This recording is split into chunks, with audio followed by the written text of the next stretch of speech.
93 FM.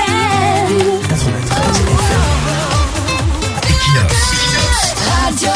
Bonjour. Beaucoup font comme si 2025 ce sont uniquement les élections présidentielles. Toute l'attention est portée sur Etoudi, là où, de notre point de vue, la mission semble difficilement réalisable pour l'opposition. On oublie les autres élections qui semblent plus abordables et plus déterminantes dans les stratégies d'érosion de l'obésité des gens du 6 novembre. Abordables parce qu'à ce niveau, les adversaires ne sont pas plus coriaces. Ils n'ont pas souvent assez de marge de manœuvre pour tenter des passages en force. En plus, plusieurs maires ou exécutifs communaux ne sont pas appréciés de la masse locale. Pour nous, l'équation est plus facile au niveau des mairies et ensuite au niveau des députations. Mais curieusement, les yeux sont braqués sur la présidence de la République. On a même peur de parler d'obsession.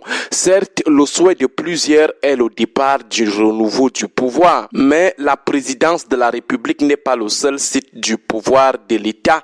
Il y a aussi le pouvoir au niveau des communes. Du coup, nous croyons qu'il est temps pour les compétiteurs adversaires du renouveau de mettre dans les élections législatives et municipales la même énergie qu'ils investissent déjà dans la présidentielle.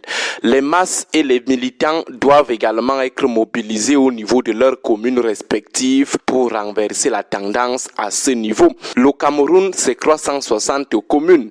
Avant de parler de coalition pour arracher la présidence entre les mains des gens là, il faut d'abord commencer par leur arracher les mairies qui opèrent sur le terrain au quotidien pour maintenir les masses sous la dictature de la présidence illimitée ou à vie. Un appel aussi aux hirondelles politiques, ces opposants qui apparaissent seulement en période électorale. Combien de listes comptent-ils affilier aux prochaines élections municipales? C'est bien beau de prétendre à la gestion de la présidence de la République, mais quelles sont déjà les prétentions au niveau le plus bas? Quel est le niveau d'assise territoriale pour avoir le moment venu une liste dans chaque commune?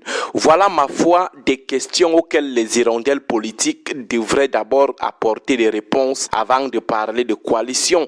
Et comme déjà précisé, c'est plus facile de battre ces gens au niveau de la commune que de le faire au niveau de la présidence de la République. Les maires, les conseillers municipaux ou les élites locales sont de loin très légers, trop légers que la figure totémique centrale.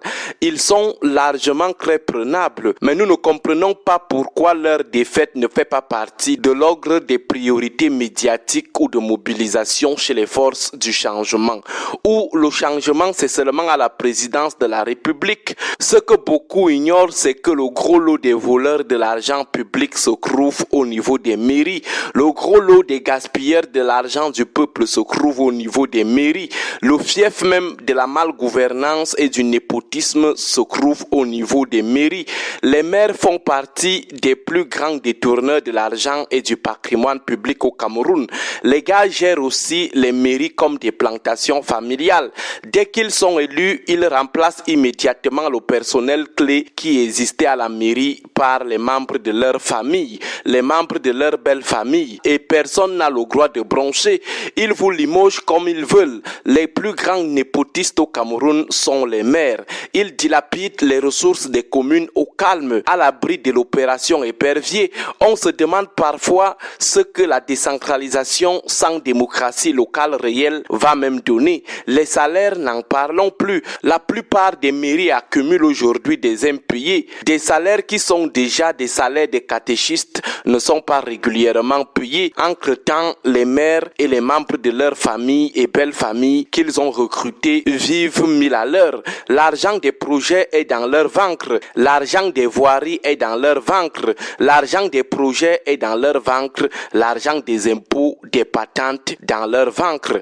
Allez seulement consulter les budgets communaux pour réaliser par vous-même que si on fait un audit général au niveau des mairies suivi des instructions judiciaires, presque tous les maires du Cameroun iront en prison.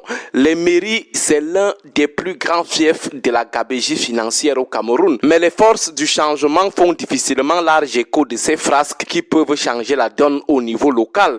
La gouvernance locale importe peu. On regarde seulement la place de Paul Biya. Pourtant, devant nous, tout près de nous, au niveau des mairies, il y a des poches de pouvoir et de transformation de la société à la portée des opposants. Il suffit tout simplement de rentabiliser un bon nombre de frasques de ces gens. Un autre avantage que peuvent capitaliser les forces du changement, c'est la profondeur des clivages entre grands camarades. C'est facile qu'un grand camarade fâché au niveau de la commune soutienne officiellement ou nuitamment un candidat de l'opposition pour prendre sa revanche sur un autre grand camarade qui lui met les bâtons dans les roues. Malheureusement, l'opposition semble aujourd'hui sous-estimer ces élections qui en principe se tiendront avant la présidentielle. Or, pour nous, c'est même à ce niveau que l'opposition devrait avoir plus de coalition. Comment organiser ensemble le démantèlement territorial du RDPC à travers son éviction des mairies? Voilà ce qui devrait plus préoccuper l'opposition. Malheureusement, comme d'habitude, on attend la dernière minute pour se mettre à la recherche des candidats pour compétir dans les 360 communes. Agréable journée à tous. 93 FM.